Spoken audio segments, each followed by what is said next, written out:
I see a lot of Orthodox priests. I see a lot of Orthodox public speakers giving a lot of these shallow arguments as if they haven't researched them themselves. They're out there speaking, they're on YouTube, they're social media influencers. But it doesn't strike me as that they've studied these things a lot, that they're just almost just repeating talking points that everyone else is repeating. I mean, I don't know if you feel that.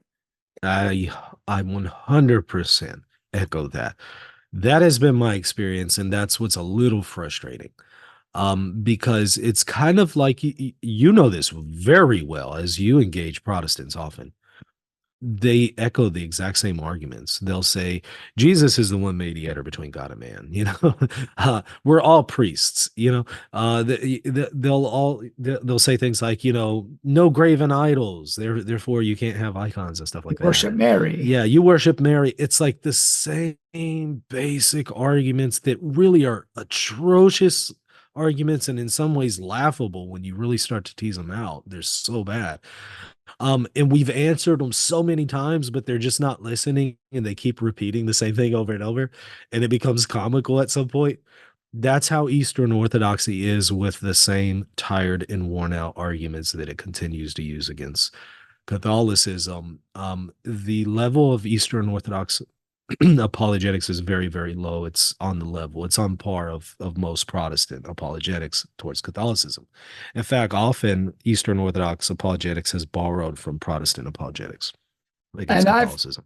I've seen that too, and I've recognized that, and that's shocking to me. Since they have a much more ancient tradition, they're Yeah. now stooping to any argument they can try to cling to prove the Catholic Church wrong. I almost feel like Protestants and Orthodox, try to work together sometimes to just disprove the Catholic Church, and they use each Mhm. other's arguments, but none of them fact checked each other's arguments first to see if they actually hold up. I suspect it is because Eastern Orthodoxy in the last few centuries has unintentionally or intentionally, one of the two, generally speaking, cultivated an anti-intellectual tradition. That has not always been the case for Eastern Orthodoxy, and it's also not indicative of all Orthodox. I'm just saying, in general, intended or not, it has cultivated an anti-intellectual environment. And so that has, I think, created very, very poor situation for Eastern Orthodox apologetics. So maybe it will change in the future, but I think what has to change ultimately at the heart of it is this anti-intellectualism that you can find in Eastern Orthodoxy. Yeah, and coupled with emotionalism, it's Mhm, just, well, we have a beautiful mass. Great. mhm, The Latin mhm, mass is beautiful too. It's mhm, different. mhm, But I find that it's like I find that's why they don't quote the documents. They don't really read the early councils that their theology changed, that they used to be mhm, in agreement with. So I just find that very interesting. But one of the emotional claims mhm, that not only Orthodox make, but radical traditionalist Catholics mhm, make, Protestants make. Why would we be Catholic? Look at you. Ever since Vatican II, the Catholic Church has changed. I mean, you mhm, guys had clown masses. That just shows that you're not the true church anymore. mhm. I've never seen a clown mass. Neither. I've seen some photos of it happening online, but I think that this is an incredibly exceptional event. What I think is probably more indicative of a criticism of Catholicism is lesser forms of liturgical abuse, but like full blown clown masses, yeah, those are outrageously rare. And I would not see that as a falsification event for Catholicism any more than if you had a clown mass in Eastern And Orthodoxy. they're And against the church. yeah, and it's just that it's an abuse. It's against what the church teaches. So if you find an abuse in Eastern Orthodoxy, I don't think that negates the Orthodox claims because it's an abuse, right? So what we have to do is we have to critique what the church actually teaches rather than an abuse of it. So I would point that out, but I would just also note that Eastern Orthodoxy has its own set of liturgical abuses. And so I would hope that Orthodox would be more careful in employing that because it could just be turned right back around against them. Could you give an example of one abuse, perhaps, from their Mhm, a liturgical abuse? mhm. Yeah, let's go with the case recently. where you had Elpidophoros, right, in the United States. I've heard people pronounce it differently. Some people make fun of my pronunciation. But you but you had Elpidophoros or Elpidophoros um, not long ago baptize a child of a gay union, right? And the parents obviously are not living consistently with Eastern Orthodoxy. And some Orthodox were horrified by this and scandalized by it because they say this is outrageously a liturgical abuse to do this. And then you even have the parents, the gay couple, posting this all online and flaunting their the baptism of their child. And so that's certainly one. Number two, I would say, how about the liturgical abuse of sacrilege that many Orthodox engaged in whenever they sacrilegiously baptize Christians? According to the first millennium, when you rebaptize a validly baptized Christian, you are engaging in sacrilege. So I would say not only is this a liturgical abuse, it's sacrilegious in nature, and it is outrageously prevalent in Eastern Orthodoxy, where they will often rebaptize Christians who come into their communion. I think that scandal in Eastern Orthodoxy alone is way worse than any clown mass you may have found in Catholic history, since those are pretty rare, whereas these sacrilegious ceremonies on part of Eastern Orthodoxy happen every single day, every single hour. So there's that alone, I think, trumps the whole clown mass card. And do all Orthodox do that across the board? Do they No, rebaptize?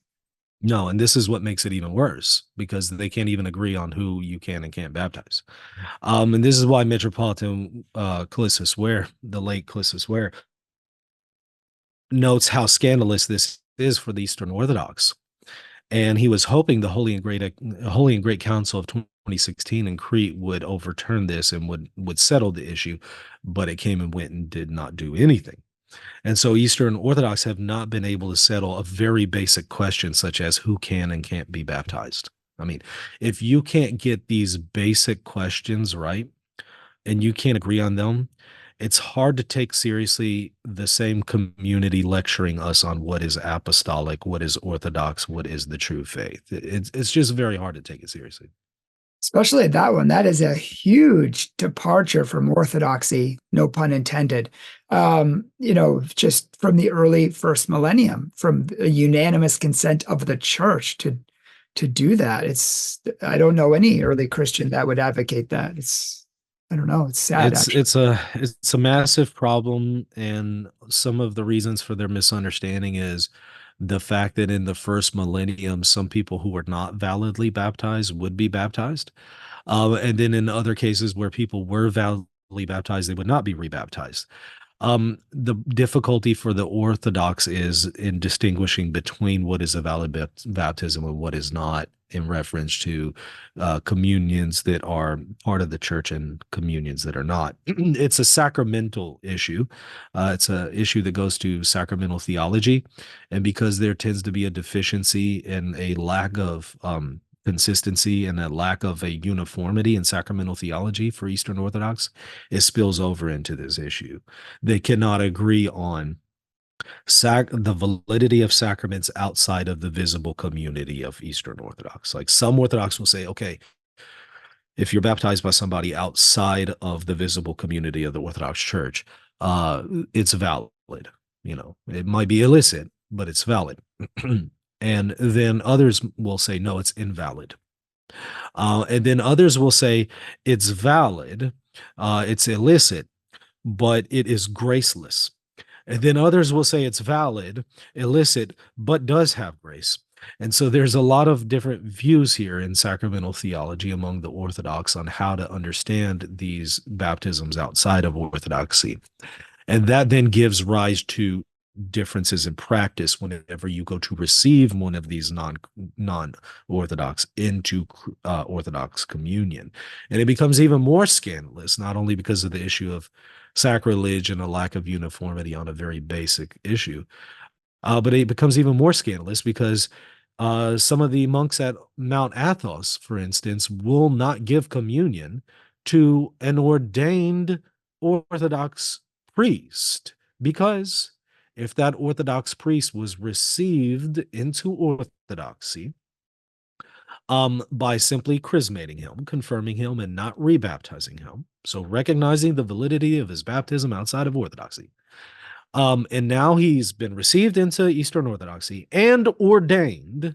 They will not even give the guy communion in some cases because they still see him as a pagan non-Christian, let alone, they don't even see him as somebody, who's a minister or a priest.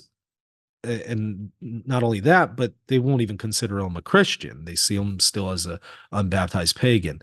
And so in some cases, they won't even give him Holy Communion. I know people personally in this situation.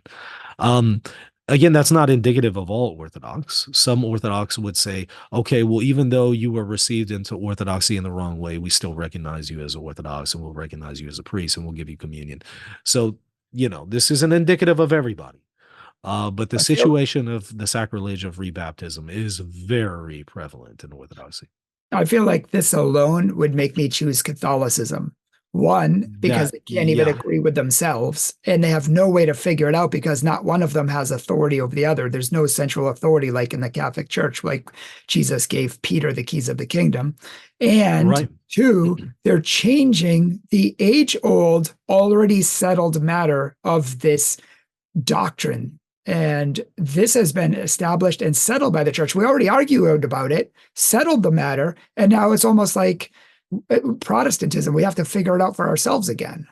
This is what a lot of people who consider Orthodoxy, this is what turns them away and makes them come back to Catholicism. Because they're already baptized. They're already Christians. And they realize, okay, well, I start the process. And then these guys tell me I'm not even a Christian. I'm still a pagan. I got to get baptized again. And they have to say, wait, hold on, this is odd. And then the Orthodox, down the street, the Orthodox church there says, actually, no, you don't have to be rebaptized. Just come to us and we'll completely receive you without rebaptizing you. And then they say, wait, hold on. So you guys consider me a Christian, but you guys don't. You guys would baptize me, but you guys won't. And so they then have to work through that issue, and then they realize there's no solution here in Orthodoxy, and they realize, wait, I was in for something. I'm in over my head. I was under the impression that the Orthodox were going to be telling me what the true faith is, and that they were united in the sacraments, and now I find out they're not even united at a very basic fundamental level. Not only that, but they also have to ask the question, which Orthodox church am I joining? Am I joining the Russian Orthodox who currently do not recognize communion with Constantinople or Alexandria? So there is a mini schism going on already in Eastern Orthodoxy. So it's like, okay, not only do I have to work through that issue of rebaptism, but I also have to work through the issue of which Orthodox church am I joining? Because this one doesn't recognize that one. So where do I go? Like I said, it feels like Protestant denominations just in Orthodox. You Yeah, know, it's high church Protestantism with sacramental theology, well, with sacraments, right? correct, of course, And also with like apostolic Anglicans. succession. Yeah, like some Anglicans who have valid orders, like the ones who preserve the orders through the old Catholics or something like that. It's basically high church Anglicanism, right? So it's Protestantism with uh, high liturgy, sacraments and apostolic succession, but still Protestantism insofar as in Protestantism, you ultimately are the judge of what to believe, right? And that's ultimately the case even in Eastern Orthodoxy. You don't have an ecumenical council that tells you what to believe. Even then, they can't agree on what an ecumenical council is, let alone what teaching authority it has and how it's binding and if it's binding. Um, so you alone get to determine which council you're going to follow, which bishop you're going to follow. And if you don't like this bishop and what he does, or you don't like what that council or this synod of bishops says, you can just go to another one. Well, that's ultimately at the heart of what Protestantism is. Yeah, 100%, 100%. And I think for me alone, that alone would make me choose Catholicism. That alone makes it seems like an easy choice.